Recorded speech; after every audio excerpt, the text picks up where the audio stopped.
based on the same event happening sometimes back. That is in 2016, in preparation for the election that happened in 2017. And from what we have here, when you compare what happened in June 2017, you find almost everyone, 99%, had registered for election.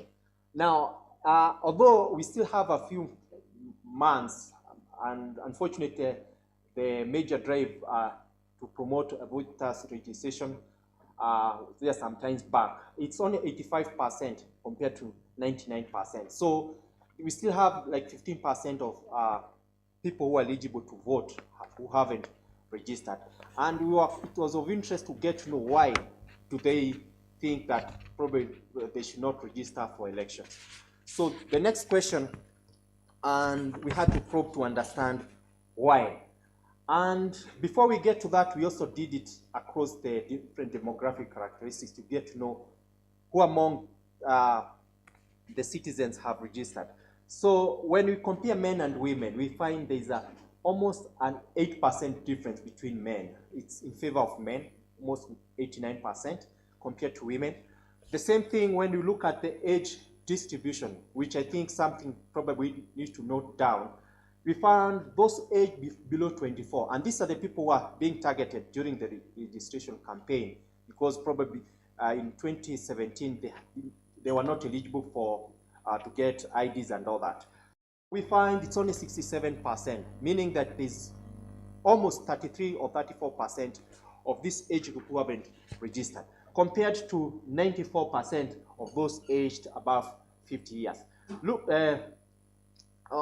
Looking at the urban-rural differences, you find those in the rural area have registered more compared to those who live in the urban area. And now when you look at the geographical distribution, and I think this is something that has happened, these are patterns that have been observed previously, because we find the Nyanza and the western region, there is high voters registration at 89 compared to other regions. Although some other regions haven't lagged behind, but I think we need also to note that the arid north and east side of Kenya, voters registration is quite low at 77%. Looking at the education level, before we move to the next slide, the same thing, those with high education have high chances to have registered. The same thing when it comes to occupation, those who are in the agriculture, which now links us to high registration in the rural area, have registered for election. Next slide. So we probed further to get to know why do they, to those who have said that they haven't registered, what's the main reason? And from the findings, it was quite evident that there's a big share of those who haven't registered who say that they have no intention to vote. So they said no intention to vote, so there's no need for registration. So they know the intention of registration, so that they have to vote, but they're not willing to participate in this activity. And then the second reasons were linked to IDs. A big proportion say that they don't have IDs, and that's why they failed to register. And the third main reason was no candidate or issue that inspired to register. So basically, they have listened to aspirants who want to be voted in, and there's nothing that is pushing them to have the desire to go and register. We also have a big portion, that's around 14%, who say that they're not registered. And another 13% said registration process takes a long time, of which, as we proceed, we'll see some negative, opposite or negative views, which negates this statement. And another big portion say that they don't know the registration process, whether it's going on. And Insight Number 4 says that most citizens are positive about the experience on voters registration. Now, among the people who had a chance to go and register. They described the process to be quite transparent, quite easy. As we asked, how would you rate your experience with the voters registration process? So 56% said it was, 13% said it was very good. 56% said it was good. So in total, around almost 80%, almost 70% said the process has been quite good.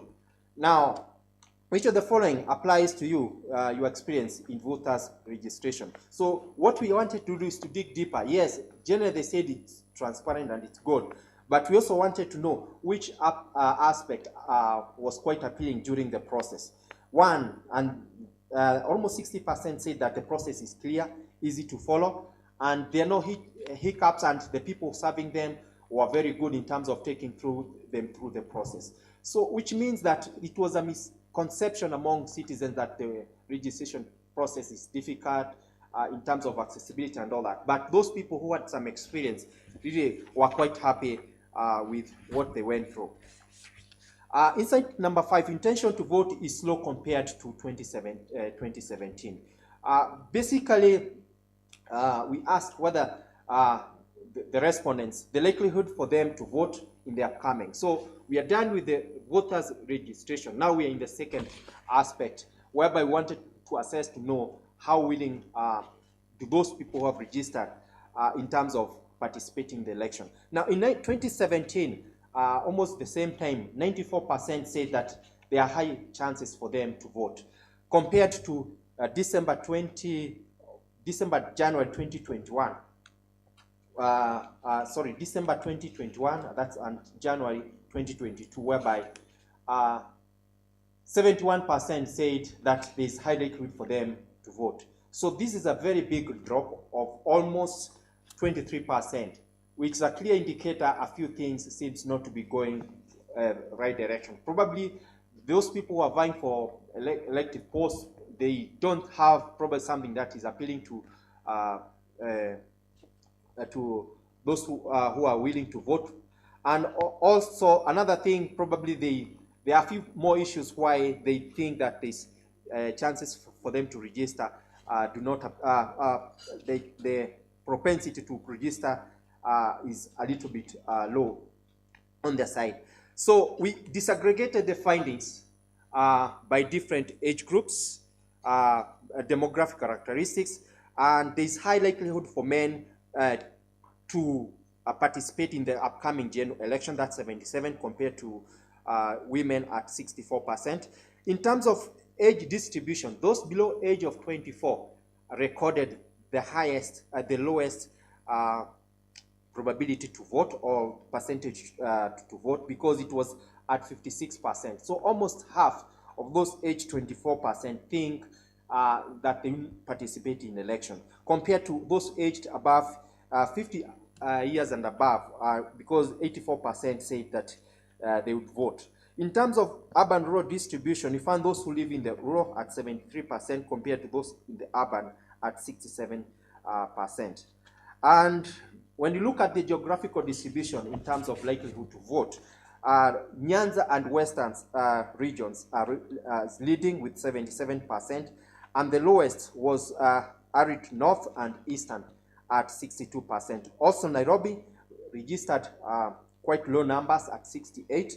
A clear indicator, probably there are a few things have to be done for regions around Nairobi and those around the eastern and the northern arid parts of Kenya.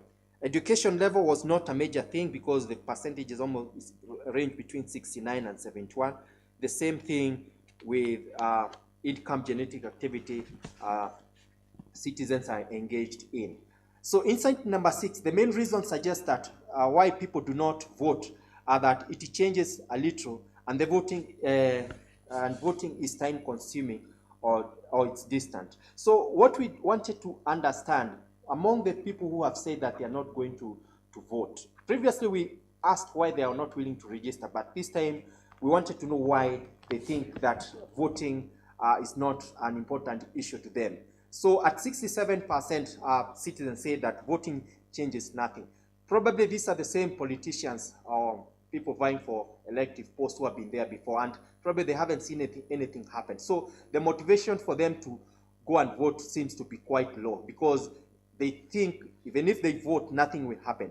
And it's too far away. Probably that's another factor, of which I think IEBC has tried to address that issue so that we can have more polling stations. And they do not like any candidate. It relates to the first one, which they think that even the people who are coming to seek for their votes do not have anything to compel them to vote. And there's also a small number that say that they did not know and they don't know where the voting will happen. And the other thing which is of interest is that some of them think that the results have already been decided. So there's a host of reasons why citizens think that there is no need for them to vote. So in terms of activity, you're going to see something which is a little bit awkward, because participation in terms of election seems to be low. But in terms of discussing issues around election, we found it to be quite high compared to some times back. For instance, we asked, why is it important for people to vote in the upcoming election? So they already know the reason. As in 57 say that to be able to elect a leader who will bring change, although the figures are quite small, but at least they are knowledgeable of why we need to vote. Now, in terms of participating in political activities, we find that when you compare 2017 and 2021, there is more in terms of the things that they do, or the discussion that happens around election. Next slide, please.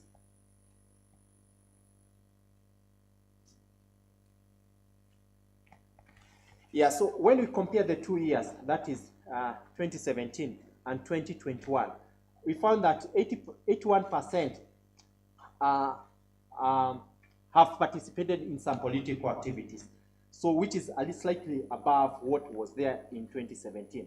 So in terms of expressing political opinion on social media, of which although social media penetration by 2017 was slightly low, but we find in 2021 more participants or more registered voters expressed their opinion on social media. And we also find 12% say that they have expressed their political opinion on radio shows.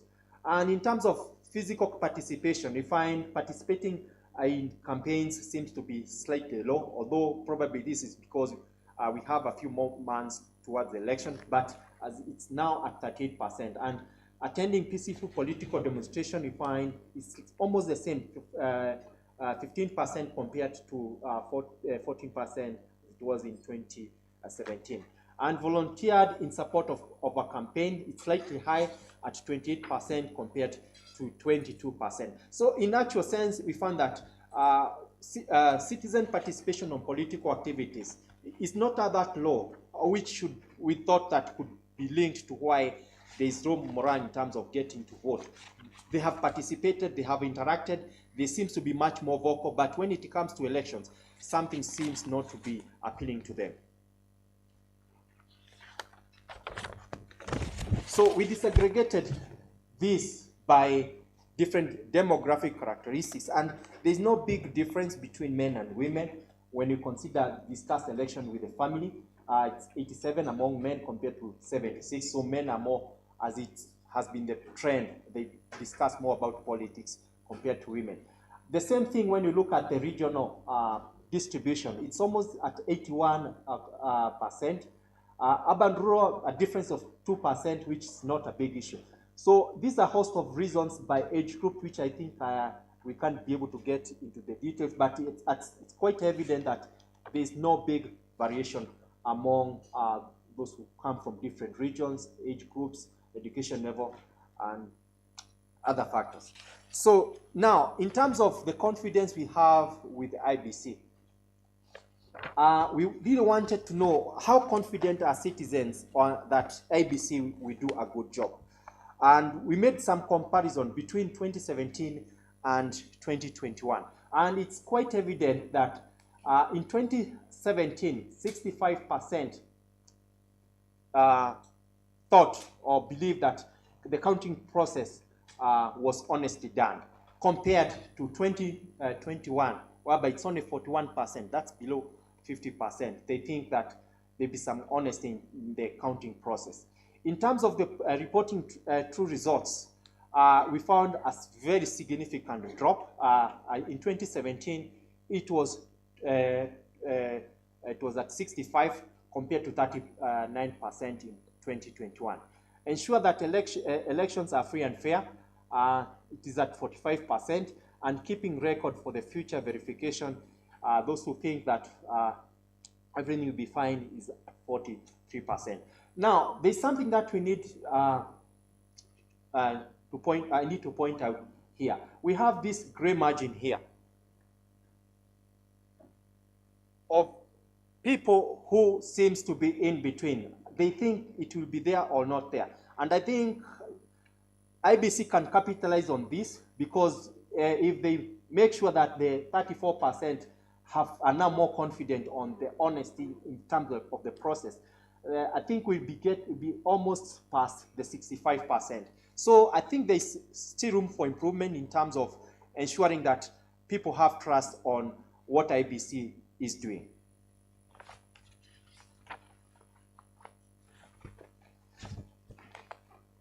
So in terms of the sources of information, because we didn't want it, for instance, if IBC want to convey any information, and so there are several channels that they want to use, and we try to poll and to get to understand which means or which avenue can they use at least to ensure or to reach out to as many citizens in terms of the confidence they have. So we ask this question: which of the following means have you been your source of information over the last 4 weeks on election matters? So it was when we compare different channels, that's TV, radio, social media. TV, that's the national TV, emerged at the top. It was at 46% as the main source, and we have it's also almost 69% when you combine the two as either the main or the secondary source. Radio stations or radio, national radio came number 2. It's at 63%. And then we have the social media, of which we have more of social media compared to the way it was in 2017. It was at 40%. So probably I think it would be better to spend more on TV than on social media. The same thing with community radio came as number 4. Newspaper at 9% as number 5. So I think if IBC or any other partner would want to convey information about election, I think the best means to use is the national TV, because many people trust it, and in terms of accessibility, and it's quite high.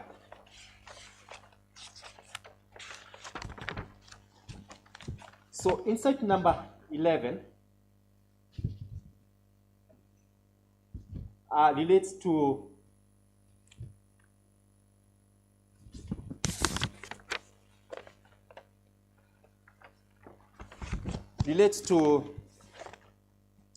a citizen opinion on the risk related to election.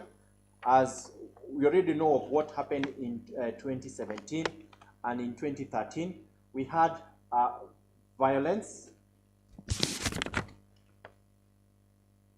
Yes, because we asked this question: do you think there is any risk of election-related violence?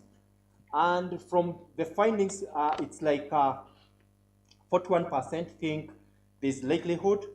That was in 2016, compared to 46% in 2017. And now when you compare the figures as with 2021, we find there's some significant drop at 35%. So what seems to the findings to tell us is like, yes, there is fear, but when you compare to other years, I think there is less fear. And I think maybe IBC has contributed towards this, or other government agencies, at least to diffuse the tension, or probably because of the alignment of political parties. Because when you compare how things were in 2017 and 2021, we found, as in, people think that the violence will not be, as in, the risk for violence will be low compared to the previous elections.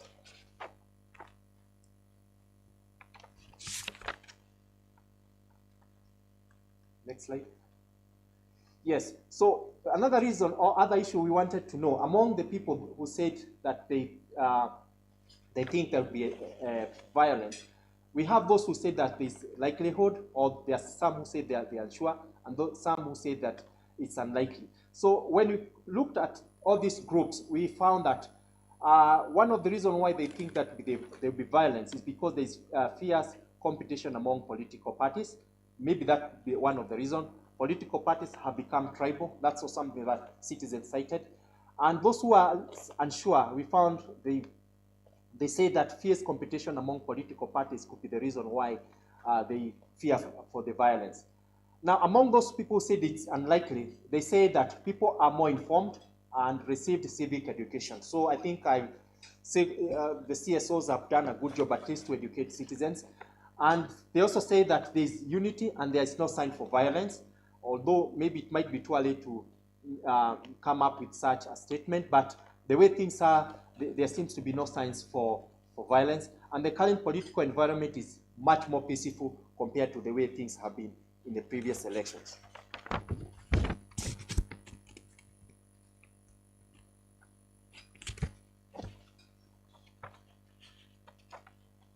Now, in terms of summary, there are a few things that we need to point out.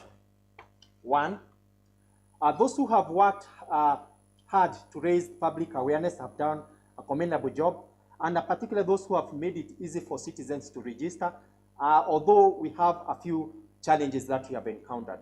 One, the voters' registration process, as you have seen before, had a few issues because we had low turnout, but when we compare with the way things were in 2017, we find that 61% of the voting ages voted, and the registration was high.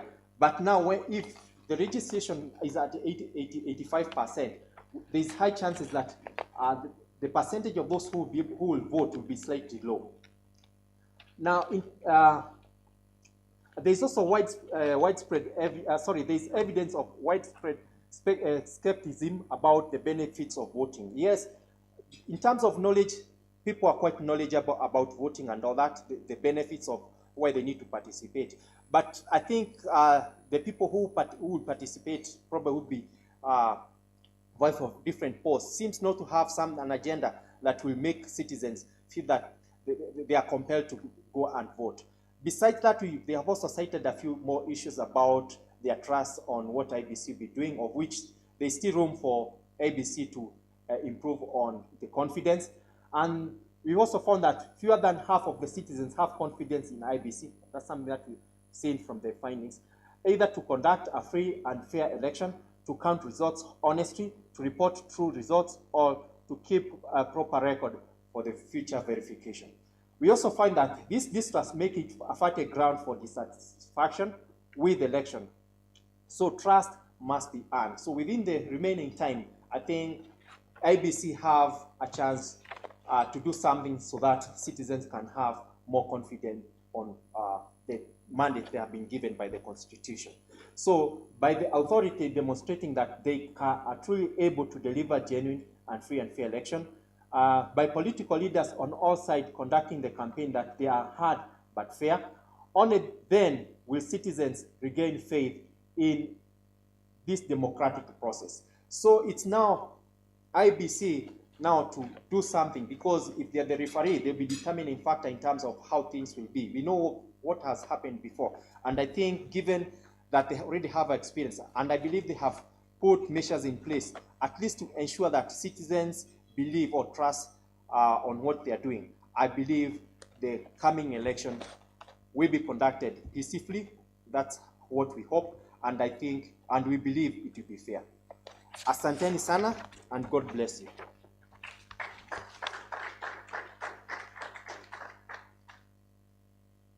Wow. Thank you, James. Thank you very much. Kenya tunasema mambo ni moto. Vitu ni mbaya kwa ground. Tutafanya nini sasa? James actually has told us a number of things here. Just to quickly summarize before I call IBC, led by Madam Amina there. 85% in 2017, compare in 2022, as in now, compared to 99 in 2017, actually said that they had registered to vote. Interesting. 71 now, compared to 94, said by themselves that they will actually go out and vote. There's a bomb there. Youth, Wapi Michael and his team, the youth, those living in ASAL areas, you know, the arid and semi-arid areas, they all say very low, less than I have, actually almost a third, say that they'll register, and even lesser, they're telling us they will vote. I mean, we know how many ASAL county we have in this country. Almost half of Kenya is, or even, is it 75? 50, 75 is arid and semi-arid. So all these people, the Turukanas, the Marsabit, very big constituency are saying, we did not register, and we will actually not go out to vote, giving various reasons, which I think James has clearly shared. The IBC trust has dropped almost half, 60 to 65 to 39, in all indicators of trusts, counting vote, the code keeping, all these are just been highlighted. Kutoka kwa bottom up approach, So tunatoka kwa wananchi, tunawaambia, wanatuambia this is happening. And stakeholder here, unfortunately I can't see any political party here, wangetupatia majibu, they would have given us the answers, which citizens are very upset about this issue. So let me take this opportunity first to welcome my team for IBC, to thank them first for being here. And we want to hear the perspective, the reaction, what they have in place, what they think about this finding, you know, from their perspective, is this what they expected? Is this something new for them? So Madam Amina, please, jamani, karibu, makofi for her, please, Madam Amina.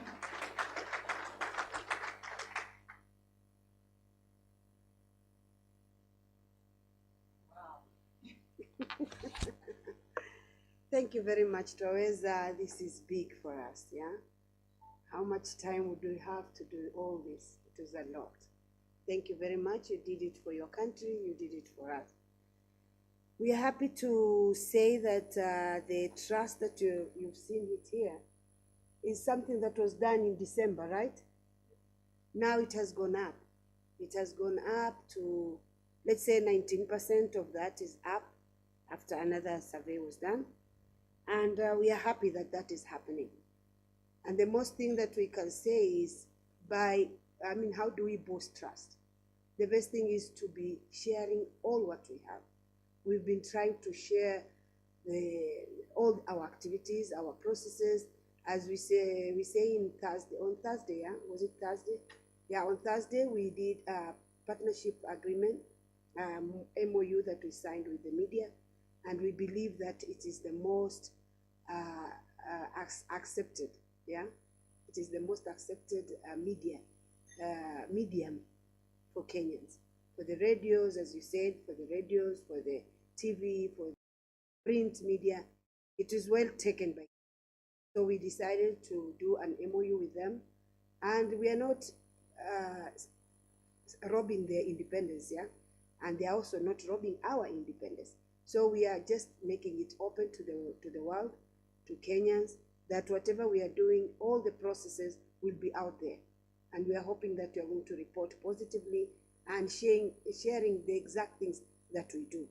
And I believe by then you will have more trust with the people. But in Kenya, what we have and as a big problem is the voter apathy. And this I don't think is built by IBC. Voter apathy is an external issue that is so hard to erode from them. We are trying as Kenyans by working with stakeholders. And our biggest stakeholder is the political party. The political parties are our biggest stakeholders that are giving people the voter apathy. People are asking, why should we vote for people who are promising us things that they are not doing? Yeah? So we are trying to work with the political parties so that we can make this voter apathy at least go down. And then having a transparent process is what we have said. We are doing it. We are partnering so far with almost 17 people who have requested for that. Almost 17 groups have requested for partnering with us, different groups, youth, the media, the people with disabilities. We have also done coordinating committees with the different SIGs. These are the special interest groups for inclusivity. We have a YCC. I know of a member who is also here, the Youth Coordinating Committee. We have the PWD Coordinating Committee, where many groups from the PWD are members of that. And we also have a women group coordinating committee, where almost all women groups are in that coordinating committee.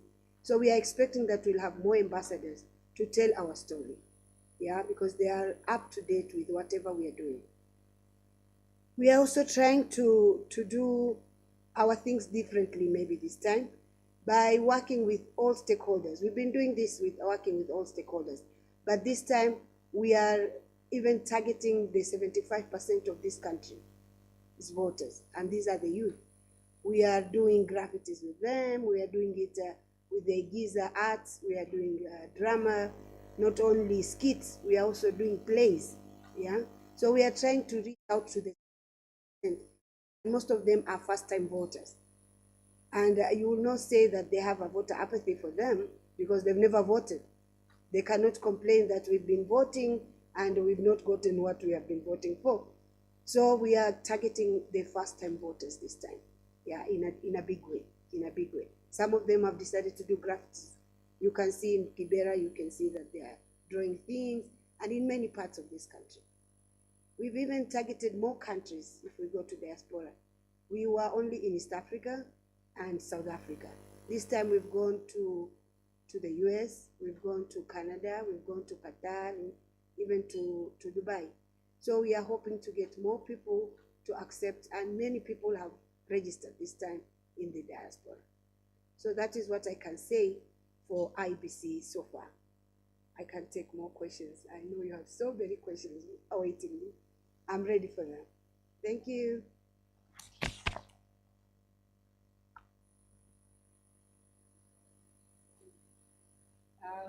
Thank you, Dadamina, to hear such encouraging ideas and thoughts.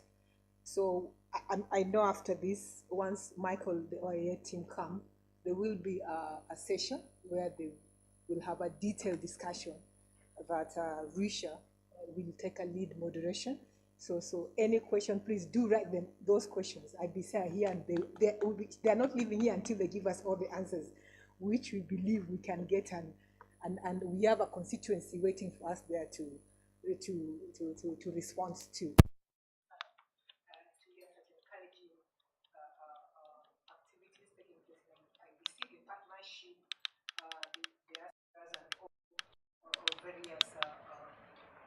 Media of ensuring every single Kenyan is taking place in this historical event. So next, I want to invite Michael. Michael, you've had 75% of Kenyans are youth. Equal number, almost 80 of them say they want to do this because they feel like it doesn't even address their need. Probably, I know you've been on the ground working so hard to bring this youth on board. Please, Karibu, so that we can hear your sentiment from whatever activities which you're doing. Asante.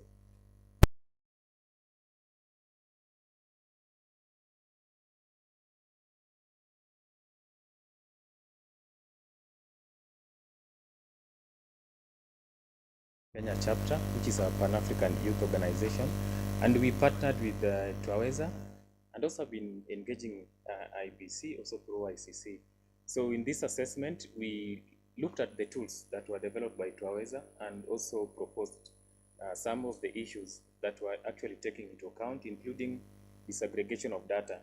So I see positive things from this assessment that we can see. So I think the most important thing, one of them, we are seeing that we are likely to have a very peaceful election this time, which is extremely positive, and we should thank everyone who made sure that these sentiments of violence has reduced. And it's also positive that people who took part in the registration process, that the registration for voters registration with IEBC was very simple and easy. So that was something that we need to laud IEBC for making it easy and simple for those who went to register. Now, some issues that I think we need to look at, why 94% people felt that they'll vote in 2017, but this time we're only looking at 71%. Specifically, among young people, and we are looking at the younger cohorts, 18 to 24, who are most likely to vote for the first time. The challenge was that they didn't register as voters. Yes, IEBC had targeted around 6 million, but we netted, I think, less than around 4 million or around 3 million there. So the issues that they're seeing based on our engagement with them, and I'm talking of the first-time voters, even this assessment validates that 88% actually knew that there was registration, 88% know about IEBC, but if you look at the findings, around 67% only took part in the registration, and again, around 56% of 18 to 24 feel or agree that they're going to take part in voting. The elephant in the room is whether it is IEBC's issue or not. But again, the assessment points out at three things that we need to look at critically as a nation. So one of them is issue of accountability, and it's explicitly mentioned as corruption in the country. That draws back most of this Generation Z, the 18 to 24, from taking part in the electoral process. And then I think the second one has been addressed on the confidence with IEBC, which Madam Amina has talked about. And it is good that the negative aspects of IEBC are not very strong, which means we can move over 30% to the positive side and have a good election. And the third issue that most of these young people see is that will this election change their lives and jobs become one of the most critical issues. So this again goes back to the players, especially the political parties, where the manifestos that they're crafting, their communication that they're getting out there, whether it can inspire confidence and assure young people that after the elections, their livelihoods will improve, and at the same time, they're able to get secured jobs. And a solution to this is simple. We don't need to look at the negative approach that these young people actually don't know about election. The evidence has shown that 88% are aware. But as a country, and including IEBC, we need to look at what was employed even by the government during the COVID vaccination, a social behavior change communication, because these are people already know what's happening, but they're like they have made a decision. But we see that a good number can actually be changed. So we need to deploy a very good social behavior change communication that targets them, relates and identifies with them.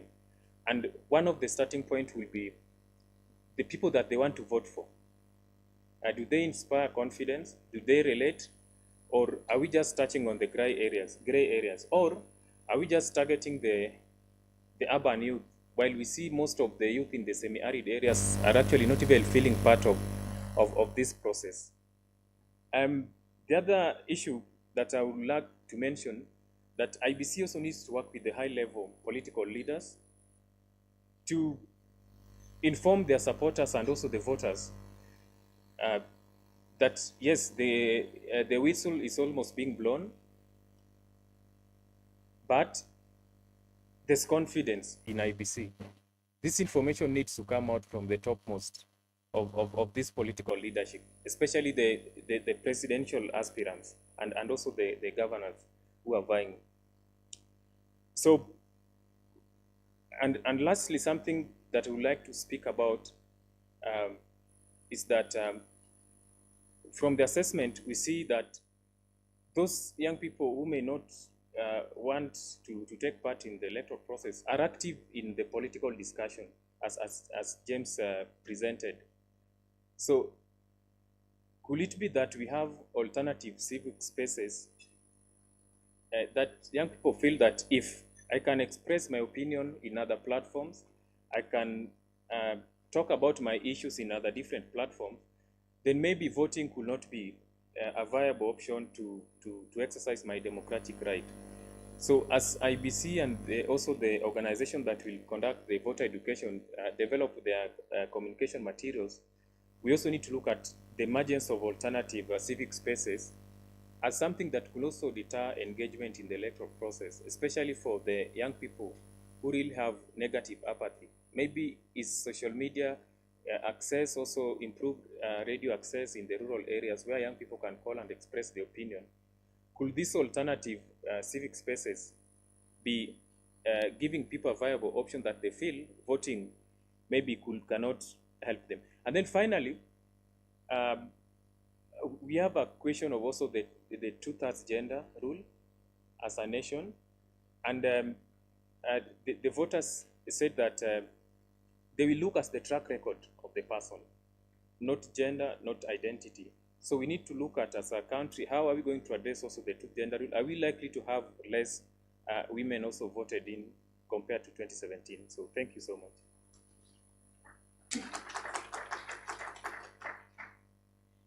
Thank you, Mike. A number of things we are supposed to leave here with a lot of resolution, yeah? So I think now we open the floor for, I'm going to ask my 3 speakers. So Michael, Madam Amina, and Dr. Where is James? James, please. So because of the logistics, because of movement, so you just sit here, and then this is how we'll do it, because we have people in here in person, and then we have also some other participants online. So we'll take 3 questions here for the first round. Please, karibuni, my wageni wangu waheshimiwa. So we'll have 3 questions here, and then 3 questions from online. So Risha, please be on the standby. So we are going to be biased here. So we'll start with the floor here for 3 questions for any of our 3 speakers, and then we will take it to the online forum. We'll also ask them 3 questions. Then we'll allow them to respond, whoever is supposed to respond, and then we'll take another round. So karibuni sana. You've heard, mumesikia, mmejionea. Yes. So we have, wow. So we have, I'll be the 2/3 gender bias. So probably before you ask a question, you'll have to say your beautiful name or your wonderful name, and then where you come from, and then your question. Make it short, make it fast, because I'm sure everybody has so much. And then from you, and then we'll have Mike there, and then any other 3rd person.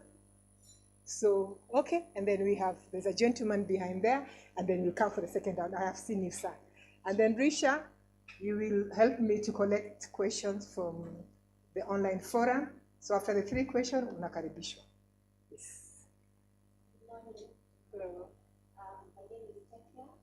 I'm from Capital FM. So my question goes to IEBC.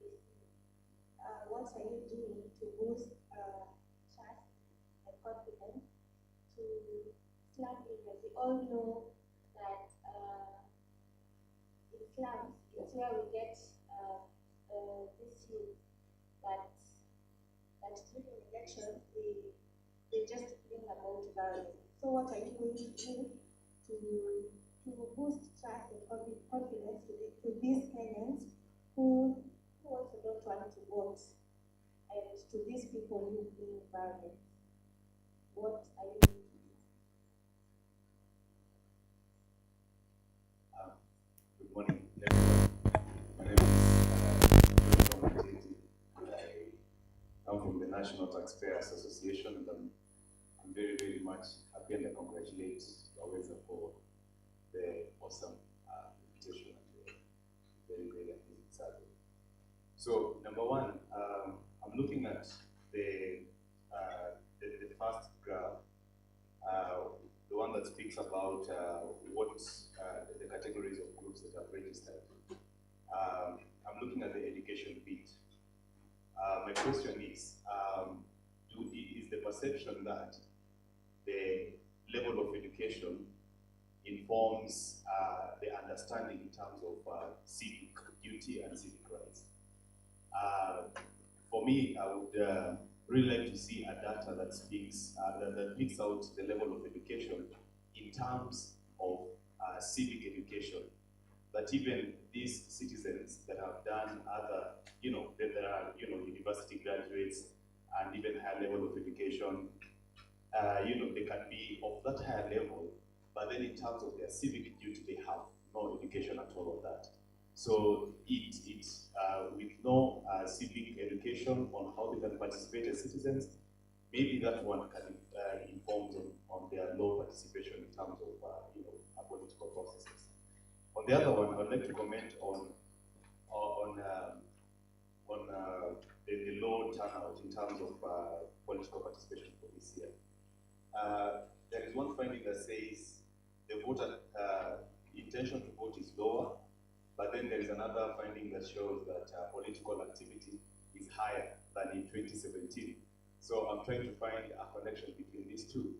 And then on top of that, I would like to say that political participation is not a 1 year or a 6-month process.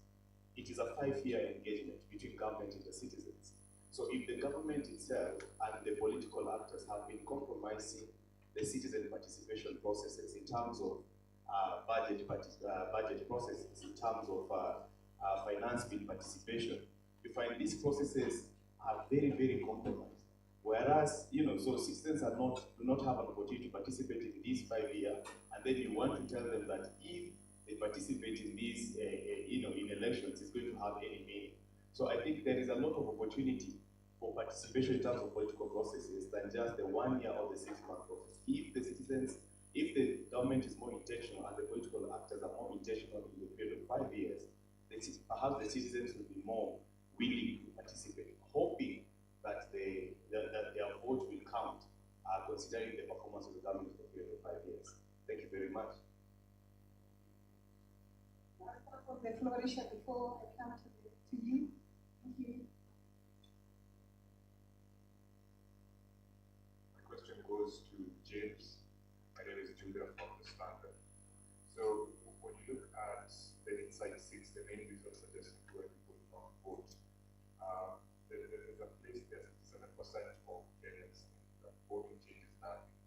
And perhaps this comes from the idea that Kenyans vote for the same politicians year after year, election after election.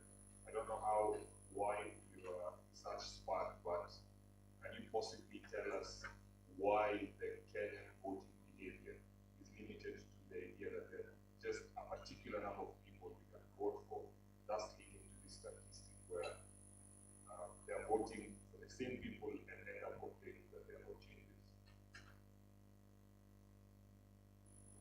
Risha, I got 3 questions, and then we can open the floor for James to invite some of the questions. Risha? Thank you, Melanie. So I currently have 2 from the online audience, so I'm just going to call on them to speak their questions directly. So please let me invite Paul Odongo first. Thank you, Richard. I'm Paul Odongo from Kakamega County. Is an organization and a network for research and governance. My question to IEBC, one is on security preparedness. Last time we witnessed by-election in Matungu, some of the officers being wrapped up by former CS Achesa. We also seen some issues in 2017 under Kadara MP, so even in Siaya and part of Migori. So I want to understand how the IEBC is prepared in terms of coordination for security to ensure that its officers are safe. 2, it's about the system failure. Last time we had their gadgets failing in some parts because of network and transmission issues. So how is the IEBC prepared in some of their systems if they have backup so that we don't have issues? Then the last one, I think it goes on issues of on issues of trust and voter apathy. We find that most of the time after the election, we have been having continuous campaign making citizens develop fatigue.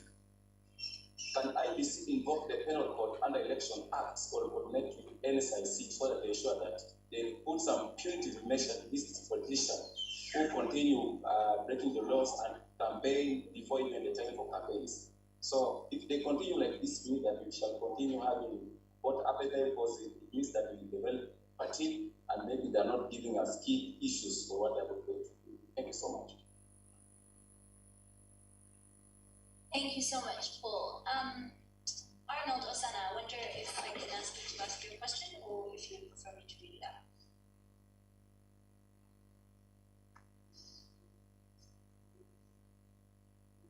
Arnold, can you hear me? You can unmute if you are willing to ask that.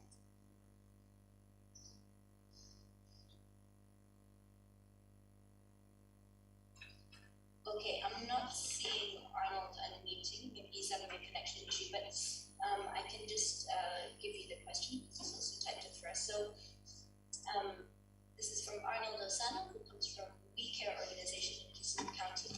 And essentially he's asking about, where can they get materials to help with voter education? So I think this is an important and interesting question for people who have kind of constituencies that they can speak to and they might want to get the message out or have campaigns around this issue. How can they get sort of booklets and pamphlets, copies of the Kennedy Constitution, anything like that? I wonder if Madam Amina from the IEBC could respond to that. Thank you. Thank you, Risha. So, share with us for last 99% for IEBC and Madam Amina, so we'll send it for that mouthful there. So, first we start with James, and I think there was a question for you from young gentleman there. If this is the kind of see, and then you define something that you feel like you can respond to, feel free to do so. You don't have to put everything to Madam Amina. I'm sure there's some people in the market where you can do that. And that's what we have. James? Thank you. There's some two questions that have been directed to me. Muteti, you asked about the effect of education level, which I think it's quite important in terms of participation in civic duties. Among all the groups, starting with less educated to those with higher degrees, we find there's high registration among those with at least bachelors and above or diplomas and above. It's at 87%. But when it comes to the participation itself, that is voting, it drops to 71%. So we find that there's the willingness in terms of, because of the exposure, and they have access in terms of the media and all that, newspaper, in terms of the people they interact and all that. They think and they have been, as in they have that willingness to participate. But when it comes to the actual thing, that is to go and do the voting, probably because of some of the unmet promises, maybe that's one of the reasons why they are not all that willing to participate. So this is something probably we can look, because we can also disaggregate the findings by region and all that. Probably there are a few regions where we have higher participation, but generally registration is high among those who are highly educated, but when it comes to participation, it's at 71%, and I think it's because, and it's evident, probably it's because of unmet need, given the cited reasons for not participating in the voting process. And the other thing that I was asked to respond to is on reason why citizens think that they are not willing to participate. I think you quoted that majority said that voting changes nothing, and it stood at 67%. That's was one of the cited, and I'm getting back to my brother who was at the podium, said there are so many promises that have been made, and it's like we have some limitation. And probably this is the reason why we have this nomination.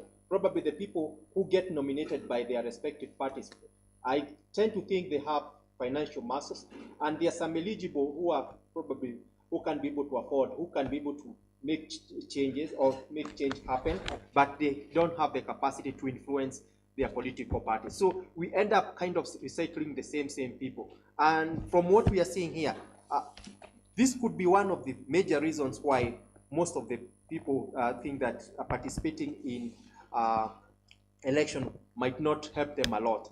We have had like 5 or 6 cycles, and besides that, like what is happening currently, where food prices have gone up, because some of the reason why we vote is for us to improve our livelihood, of which things seems to be worsening, and yet we have people who have been elected. So what do you think now will change the prices for LPG from the current almost 3,000 for 13 kgs back to what it used to be? We have people, legislators who are in parliament, they haven't done nothing. So these are some of the comparing reasons why most citizens think that nothing will change. Thank you.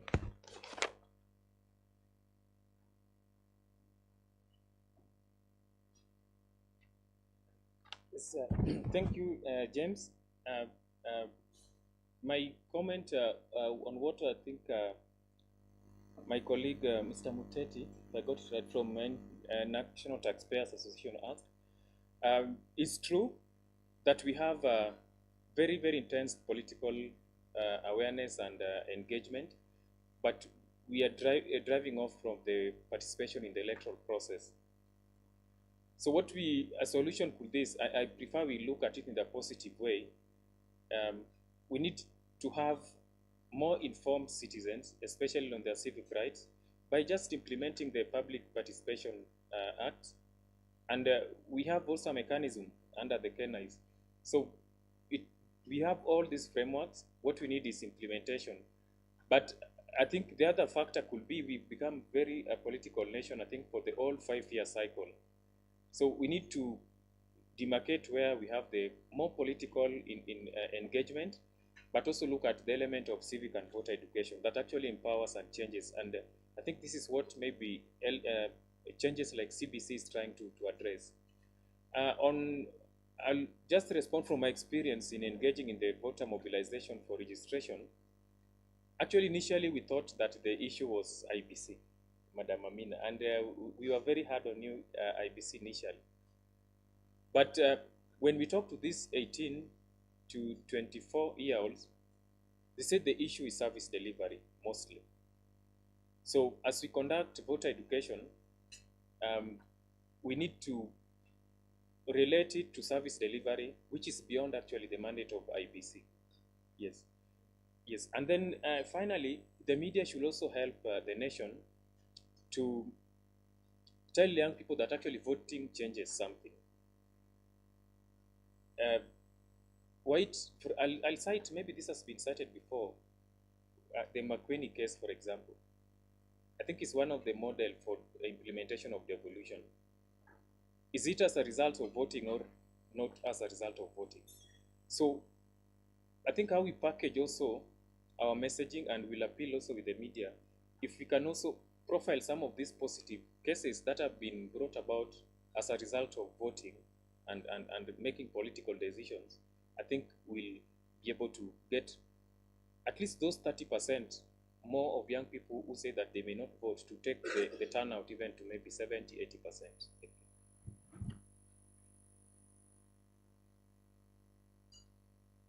Thank you very much for answering some of my questions. They're not my questions, they're our questions, yeah? IEBC is for all of us. Yeah, as he said, it's very right. It's about service delivery. The apathy problem is not only for IEBC. And I would like to talk to Kenyans as we are here. When you don't vote, it means you have voted for the person that you didn't want. Because you are seated. Somebody voted for the person they wanted, and you didn't. So the numbers for the person they wanted was up. Yeah? So let's think of that before we refuse to go out and vote. If we go back to the questions that I was asked, one of them was from Capital FM by Madam Tekla. What are you doing to boost trust in slum areas? It's not only in slum areas, but in all the areas that are unreachable, according to what I guess you are thinking, yeah. We've started with community radios, which I'm sure they reach there. And we also partnered with people who are from those areas. I was there last week in Kibera, Kabisa. I was inside there. And we had mobilized the people with disabilities, and especially the aspirants. And we were talking to them. And they were happy that we even made them do an assimilation of how to vote, so that they can share the information with the rest of them. And we have registration officer and returning officers in all corners of this country. And during any activity, we have 2 of them in every ward. that are doing voter education. And we try to reach to as many people as possible, because what we have in the commission as a mandate is CVE, which is continuous voter education. It has to continue throughout the cycle. As somebody put it right, it's not only in the election period, as you say, it is pre-election period and post-election period, meaning it's throughout the 5 years. And the other question, I'm happy that the two were answered. The other question which was asked was online question by Mr. Odongo, who is doing research, or is in the research world. And he was concerned about the security preparedness. We are also here, all of us here are members of the security, because in the ASAP, we have an election, ASAP, it's a security and election group that we are working on the preparedness of security. And in this group, all stakeholders are included, meaning the security, the all security fraternity, and then us, and then NCIC, the media, all of them are included in the ASAP. And in this, we have an early warning system where we go mapping around where is red, which is very hot, and then the middle, and then the green areas. And we have done a mitigation plan.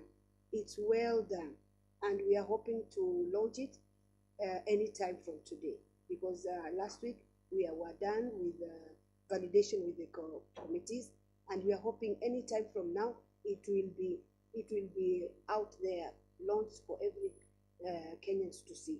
So we are going to, all of us participate in this. All voters are members of the security issue, because all of us want to have a peaceful election, isn't it? Yeah, so every one of us, and I'm happy to report that this time, I feel that many people out there want peaceful election. All the 17 groups who have come to partner with us are all on peaceful election. It's like they are satisfied with the credibility and what have you, but they are worried about the peace.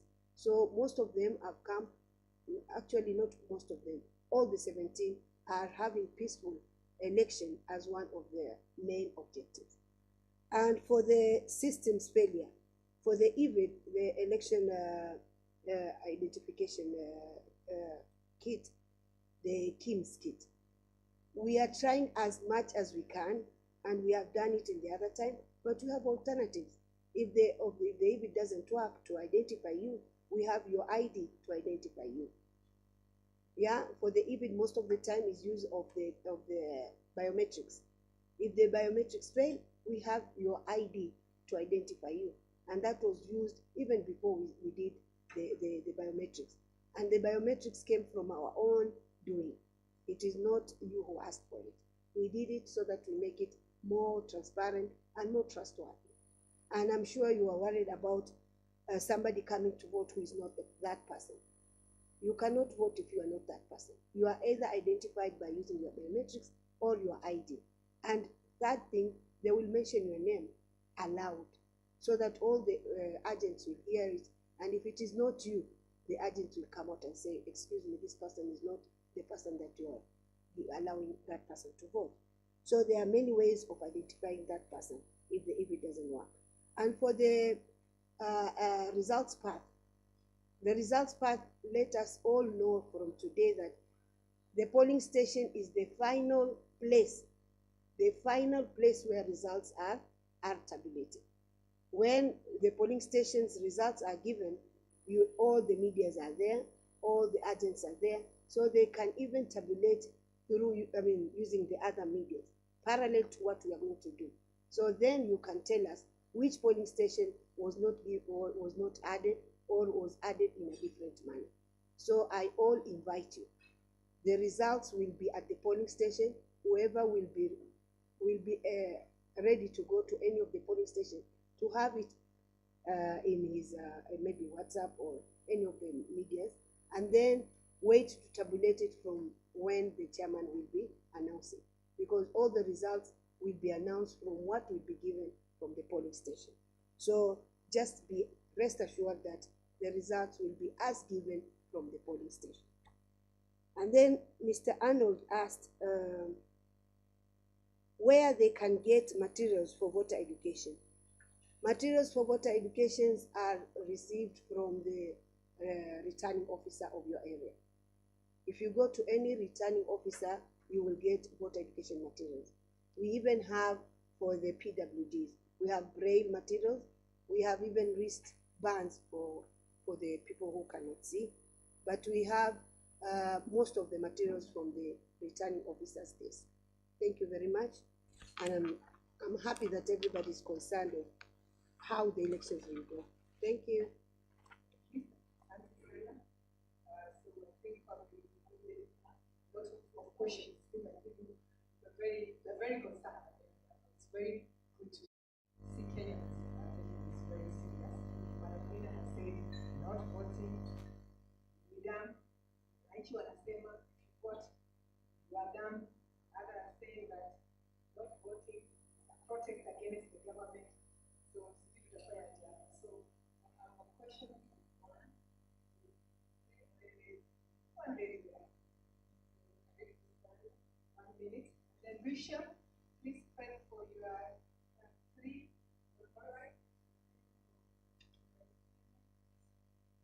Thank you so much. My name is Abraham Fiso, Transparency International. My question goes to IEBC. And reading from the findings of this study that was done, 20% of Kenyans are saying they're not inspired by those who are seeking political office and using the candidates. And also another 25% are saying they're talking about taking government into account, why they're not going to vote. 25% are saying they agree they're going to take government into account, which is leaving around 75% of them not even thinking around the taking government into account. 2017, there were some organizations who came together to stage a campaign, the Preparedness campaign. And there were a number of candidates who are seeking political office who are profiling to having integrity issues. And the list was,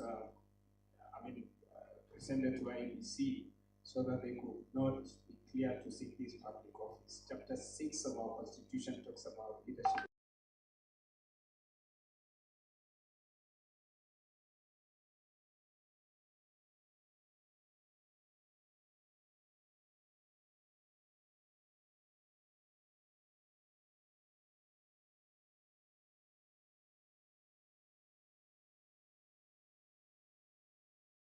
To hold the government into account in the report.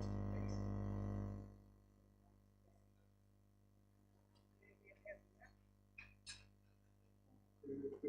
Thank you very much. I'm Clive Ayuko, president of the company called Western African, which is an online news portal. I wanted to ask a question on this insight number 3. Most citizens say that we should never vote for candidates accused of corruption, even if they have a good record in other ways. So 3 out of 4 Kenyans, that's 74%. That's I think around 3/4 say they will never vote for Kenyans who have been accused of corruption. On the same statement, it says 6 out of 10 disagree with the same view. I wanted to know if you have any particular views, or the people you interview, if you have any views why they actually vote for corrupt leaders, because there's also a similar report done, similar survey done by the International Journal of Public Opinion Research, which says most voters are likely to vote for corrupt leaders. So could you give us some few, perhaps, snippets of what these people who are surveyed say, why we actually vote for corrupt leaders? Thank you.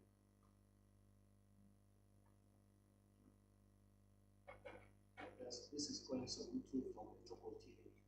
The IEBC, as we prepare for the August 9 polls, is there any assurance for small businesses of economic growth?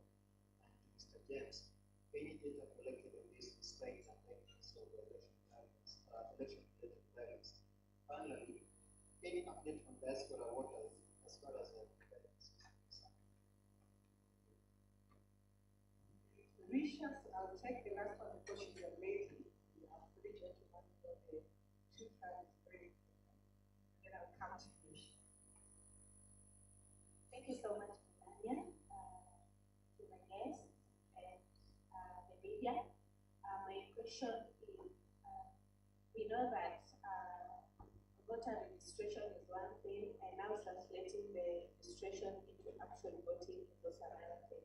So how do we ensure that we mobilize all the young people as IEBC or even as the CSOs involved? We mobilize these young people to vote during the general election, and also how the processes will be out there during the general election, just to ensure that there is peace. Yes.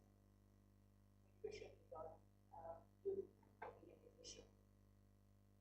Thank you very much, Akini. So we wish to anything from the virtual participants before we move to our three presenters. Any other person in this room who feels that they can actually be able to respond, not only for IEBC or Mike or the youth or James, but I think all of us will express our interest that this is about Kenya. So we wish to you. Thank you, Melania. I'm not seeing anyone online who has a question or seems to want to speak. So I think we're okay. We can just respond to those and then maybe move to the next section. Thank you. Even from the floor, they can react to any of these things. So anyone from the floor can give an opportunity to somebody who make it to the kusa sana.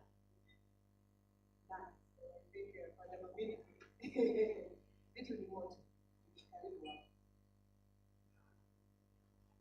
I'm telling you, I'm happy that more people are getting concerned with what we are doing. Yeah, for transparency, I was talking about Transparency Kenya. I guess the best answer that I can give, let us all do our work. Sindio? When you are a hotelier, do your work as a hotelier. When you are young, you cook, you cook. When you are working as an EACC, do your work. What we want is we give you a form, you take it to EACC. Integrity is checked by EACC, not IEBC. Yeah? So if they give us a go ahead, this person is okay, we cannot go out and say, no, we know, he's not. Can we do that? Mbona munijibu jamani? Mumepewa breakfast nzuri. Wajua. Mimi unipeleke paka uniambia andika huyu amepata degree. So I gave it to the person who is concerned about degrees. I cannot be doing everything for this country. What I do is elections and boundaries. We don't do checking who is doing degree. We will be so tired if we are going to be doing everybody else's work. Sindio? Wacha EACC wafanye kazi yao, watuambie kama this thing is okay or it is not. If they tell us, hatuna ruhusa ya kuwa doubt. Do we? Tuna mandate hiyo kweli? Mimi ninavyokumbuka mandate zetu zote ni za election na boundaries. Hakuna mandate ya kwenda kuanza kuingilia EACC what they are doing. Sawa? Kwa hivyo we let EACC answer. Akitupa habari nzuri, tutaendelea na yeye. Akitupa habari mbaya, tutakataa na yeye. Sawa sawa? Hata kama mkukubali ni hivi. Alafu mwingine akauliza hili swali hata mimi nataka jibu. Can anybody answer me? Why do we vote the same people who are corrupt? Si sisi voters hapa. Hata hao wanaonichukua video, si nyinyi pia ni voters? Au si voters? Why do you vote for the same people who are corrupt?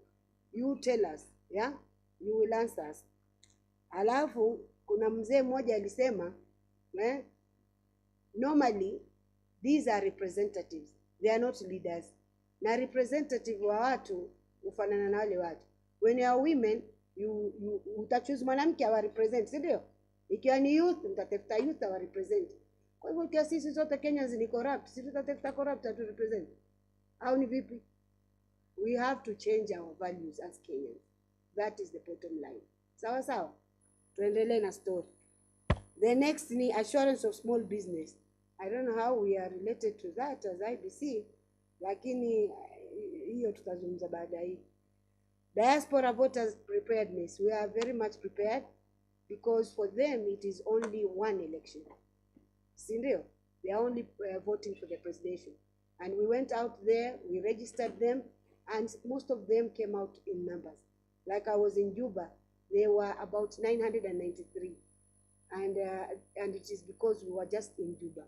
We could not go out to the other towns. So people are there waiting for us to go there and make them register and vote. And the youth mobilization, I'm hoping that we are going to use the same way we did the other time. In 2017, remember, we had 80% voter turnout. It was a big success for IEBC. So we are hoping to do the same. And if we have different ways of doing it to make it even better, I will always invite you to come and support us on that. But otherwise, we are going to do more on partnering with the youth. As the youth coordinating committee member, one of them is here, he will tell you we are doing a lot with them. We've gone to the universities and even opened a kit with them nationally. They can vote from their university, register from the university for any polling station. But this time when voting, they'll have to vote where they're supposed to vote. But otherwise, we are going to use mostly the same way, but with added energy. Thank you very much. And I'm hoping to see you with different ways of doing some of these things so that we can have more peaceful. We had a peaceful election in 2017 with a few people who wanted to do the opposite. But we are hoping this time we are going to have it even better. Let's have that positive energy. Thank you. For my problem, James, sorry, before you come in, you can stand there. Take right here.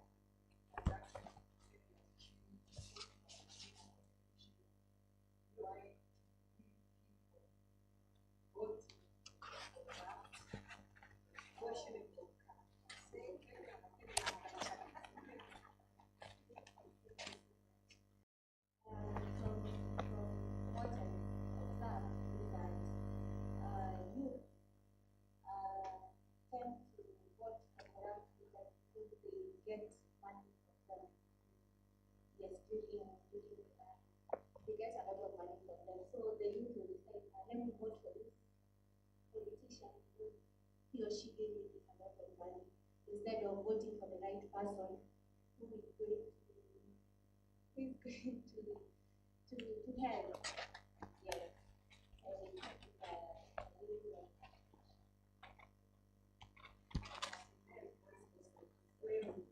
Yes, the challenge is say something.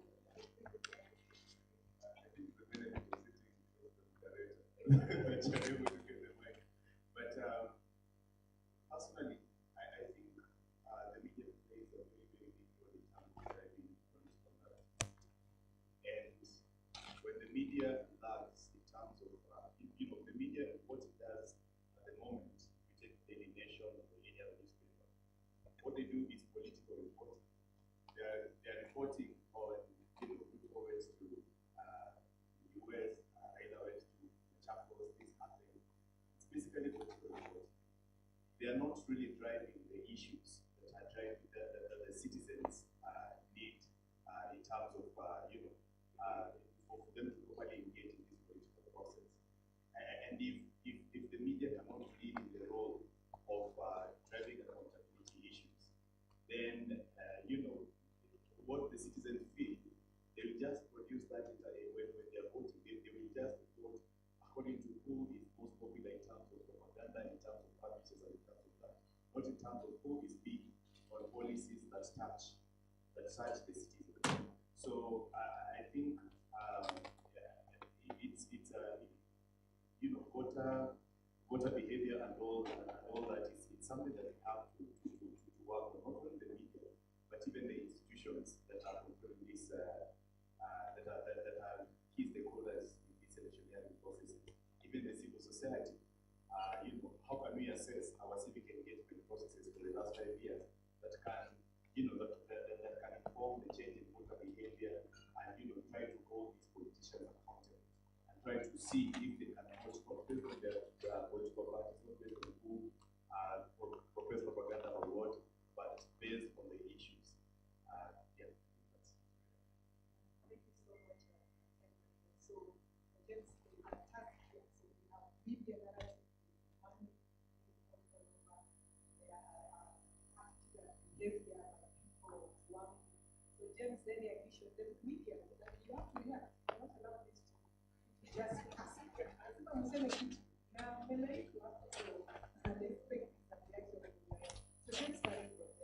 Asante sana.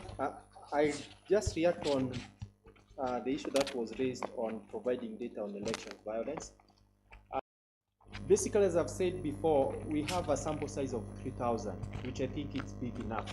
And in terms of those who cited that as one of the issues, violence as one of the issues they are fearing after the election, there is more that we can be able to do, and probably we can work with other partners to disaggregate the data further, because we can focus on key areas. You can also look at gender, who fear most.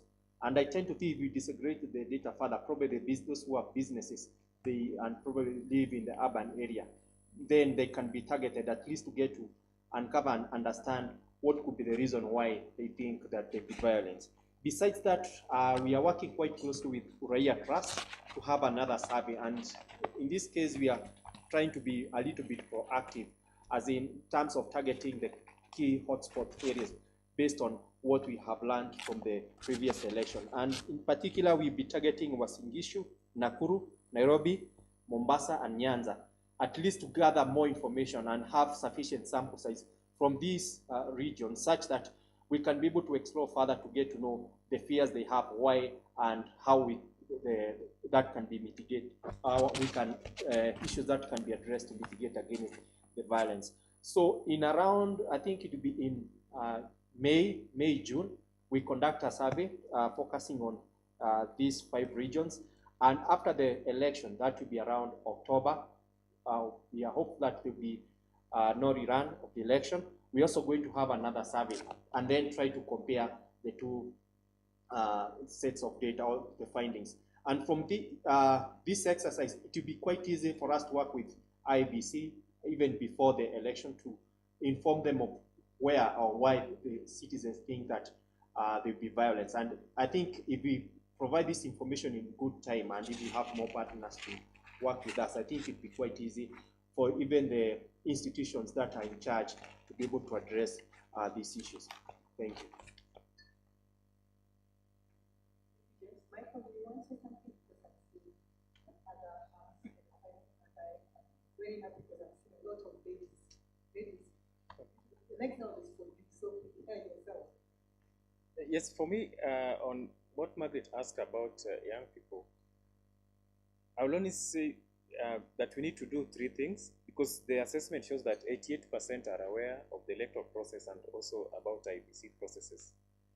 But we need to, yes, infuse more knowledge, change the attitudes, and then translate this into behavior so that they actually get out to vote.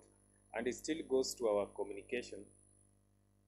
What if the media just run a headline that says that by not voting, you are selling your country, instead of the usual known headlines? Because we have a question here, possibility of almost 30% of the adult population not taking part in the election. So that means there's also legitimacy question of the next government, for example, which I think no government would want to be power with the legitimacy question, where a big number of adult population do not participate in voting. And then, so finally, for us who work in this space, I think most youth-serving organizations, what we need is the support to reach so many corners of the country in partnership with IEBC. So I think that is looking for more partnerships on people who can support the voter education and help reach every corner, especially in the arid areas. Thank you.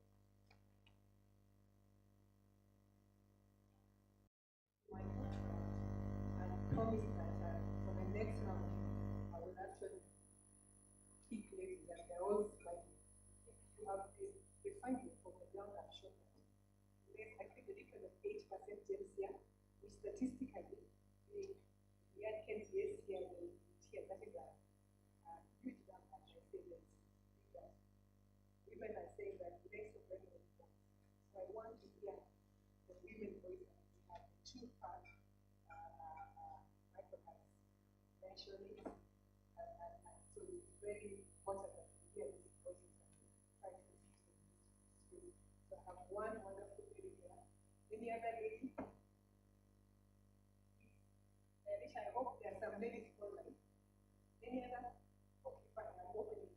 take my here again, take my here plus. So second lady, and then of course the side. So please take the floor.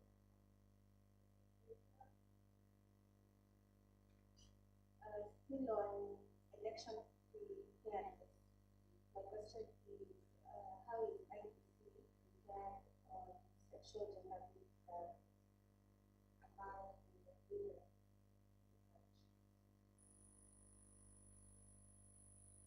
So much. Thank you, Melanie. My question goes to Nina, and this is a question regarding the day itself, the count of the vote. In 2013, if I remember correctly, we had about 100,000 spoiled votes.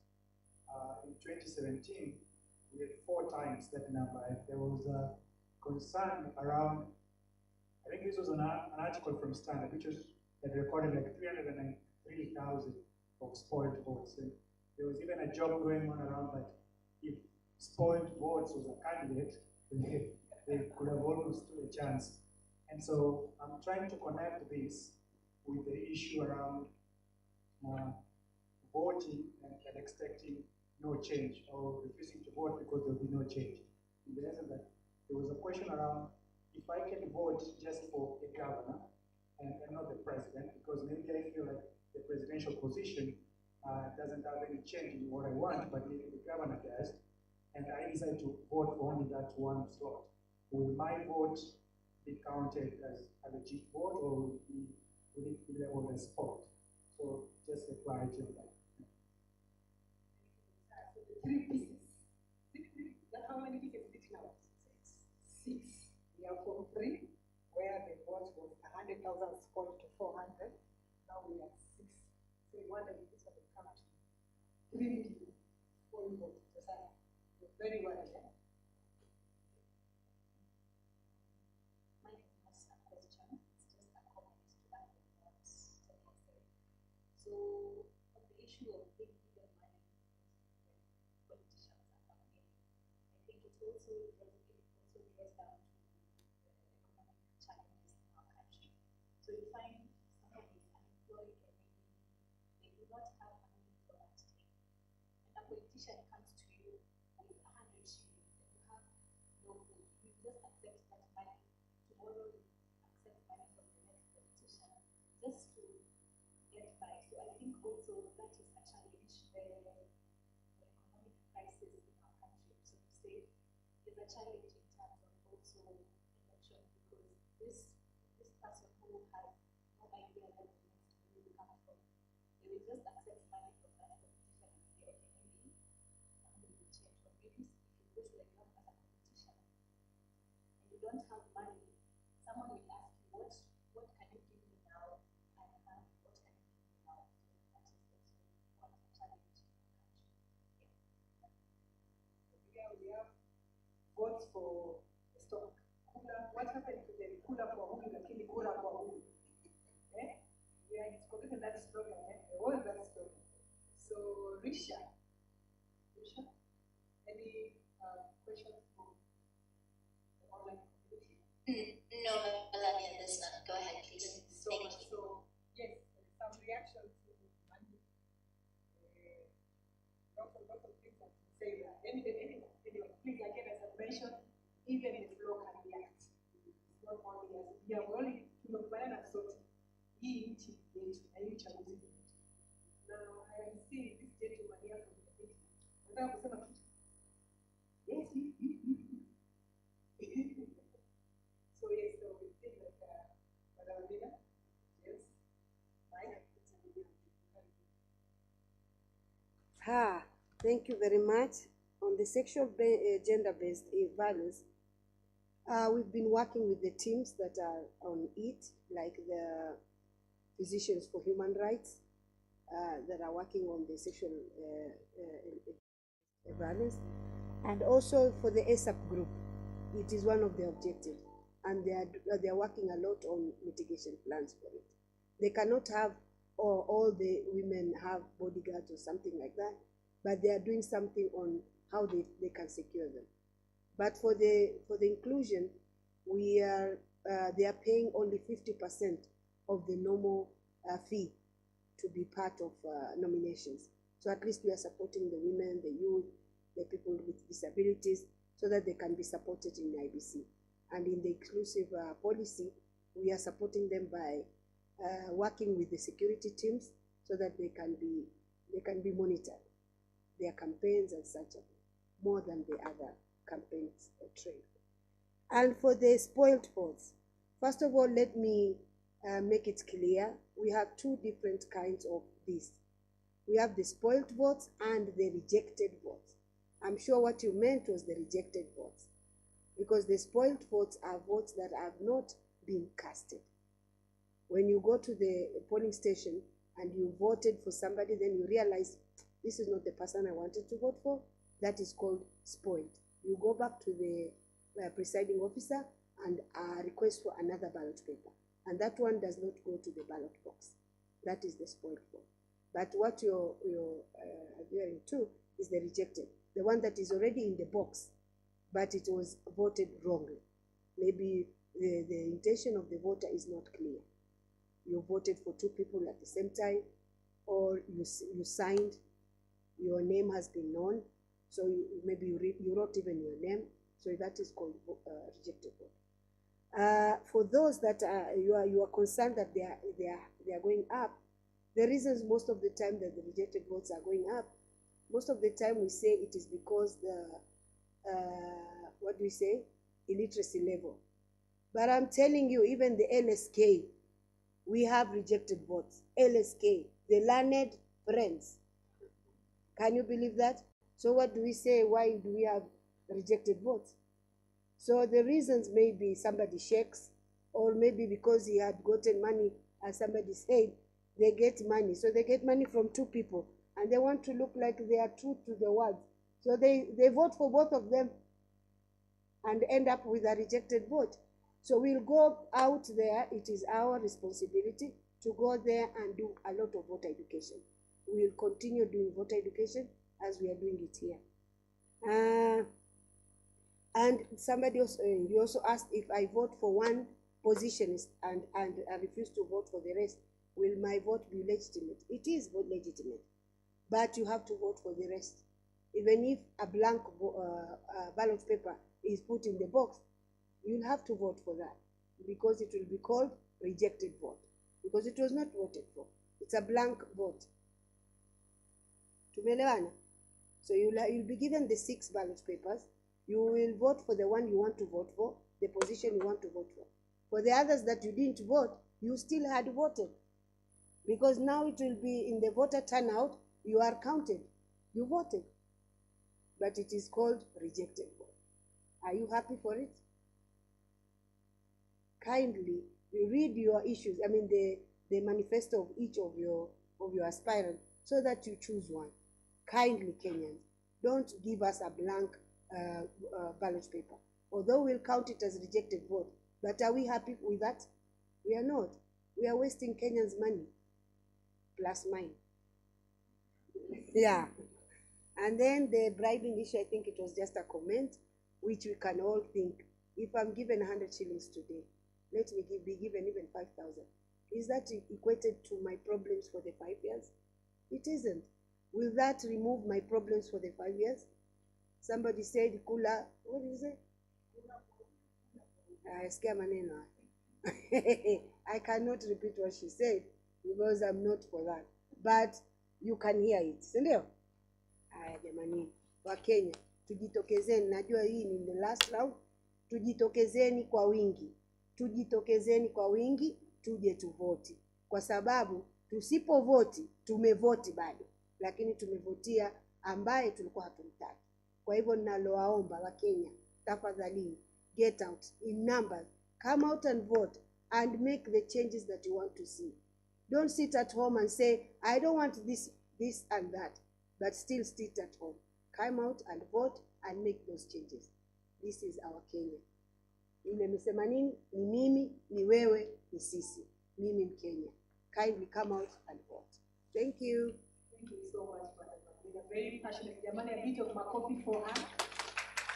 So as we are ending our session, Risha, our moderator, has just told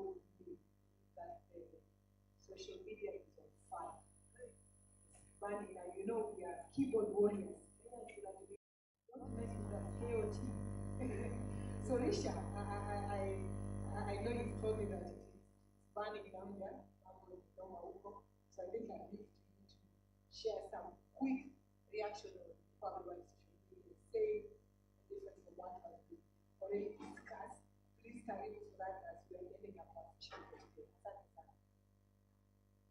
Thank you, Melania. I'm going to be less quick than maybe you're hoping, because we actually had, basically what we did is spend some time looking on social media in the run-up to this event to find the type of questions that people were asking. So we could also pose these to the IEBC. So I have a number of them. I will try to skip over the ones that seem similar to what has already been asked in the room.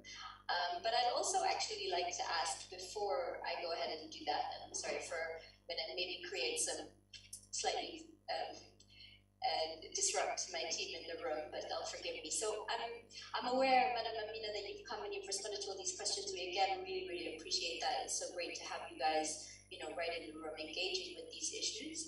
But I'm also aware that you've come with a team, so I wonder if it would be okay if we could actually just have your team introduce themselves, just so we know who's with us. And as we're going through some of these questions from social media, we can maybe know if they can be directed to other people. I'm sure you're feeling like you've talked quite a lot. So I wonder if we could organize that just for the people from the IEBC entirely to introduce themselves.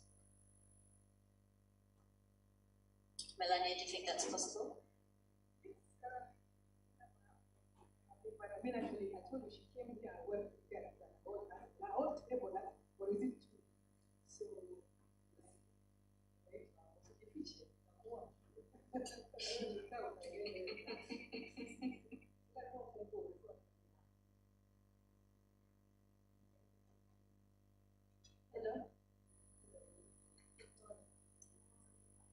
Good morning.